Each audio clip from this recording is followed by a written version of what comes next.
একটা হ্যাঙ্গিং বাস্কেটে করে নানান ধরনের পর্তুলিকার গাছ লাগিয়েছি, সব কালার এর মধ্যে আছে। এই বাস্কেটটা আজকে আমি আমার বাগানের ভিতরে মাচার বাঁশের সাথে হ্যাং করে দেব। এই যে দেখুন বন্ধুরা, আমার হাতে এই বাস্কেটটা নিয়ে এসেছি, এটাকে আমি এখানে ঝুলিয়ে দেব। আসসালামু আলাইকুম আমার প্রিয় দর্শক ভাই বোনেরা, সবাইকে অনেক অনেক শুভেচ্ছা জানাই আমার গার্ডেন চ্যানেলের পক্ষ থেকে। আশা করি সবাই ভালো আছেন। অনেকে আমার বাগানের ভিডিও দেখেন, পছন্দ করেন, কমেন্ট করেন, খুবই ভালো লাগে। আপনাদেরকে সবাইকে অনেক ধন্যবাদ জানাই।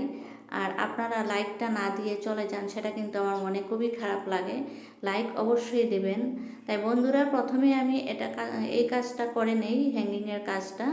এটা এই মাচার বাঁশের সাথে বেঁধে নেব। তারপরে হচ্ছে আজকে সকালবেলা আমি বাগানে আসতে পারি নাই, তাই ঢেঁড়সগুলো আজকে হারভেস্ট করা হয় নাই। প্রথমে আমি এটা বাস্কেটের কাজটা শেষ করে তারপরে আমি ঢেঁড়সগুলো হারভেস্ট করে নেব।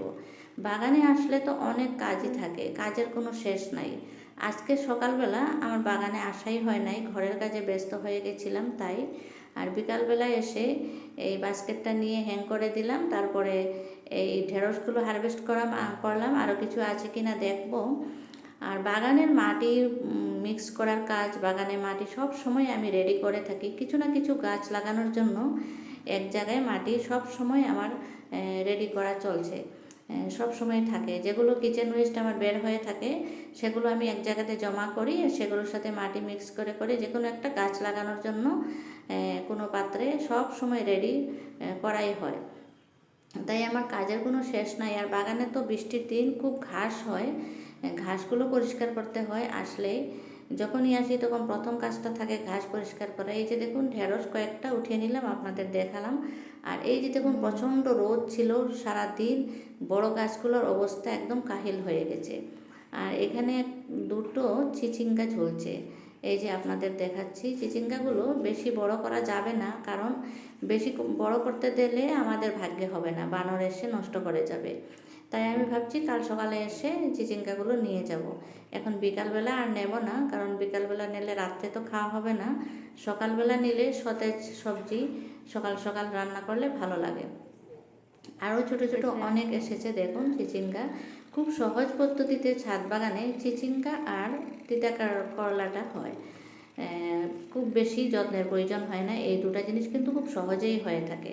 আর চাল কুমড়া কিন্তু এত সহজে হয় না, যেমন লাউ, চাল কুমড়া এগুলো কিন্তু এত সহজে হয় না। আমার এই যে চাল কুমড়া গাছটা বেশি গ্রোথ হয়ই নেই এখনও।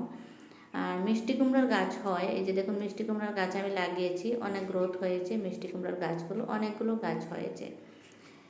তারপরে একটা পর্তুলিকার টব বাহিরে ছিল, ওখানে বেশি রোদ হয় না, তাই আমি ওকে বললাম যে এখানে এনে রাখ, এখানে খুব রোদ হয়।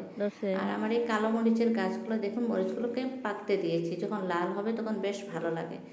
বন্ধুরা, আপনাদের ভিডিওটা কেমন লাগলো? যদি ভালো লাগে থাকে অবশ্যই অবশ্যই একটা লাইক দিয়ে যাবেন। আর যদি চ্যানেলে নতুন এসেছেন তাহলে অতি অবশ্যই আমার চ্যানেলটাকে সাবস্ক্রাইব করে দেবেন। সবাই মিলে বাগান করুন, যদি একটুখানি জায়গা থাকে। বাগান করলে শরীর ও মন দুটোই ভালো থাকে। সবাই ভালো থাকুন। Happy gardening.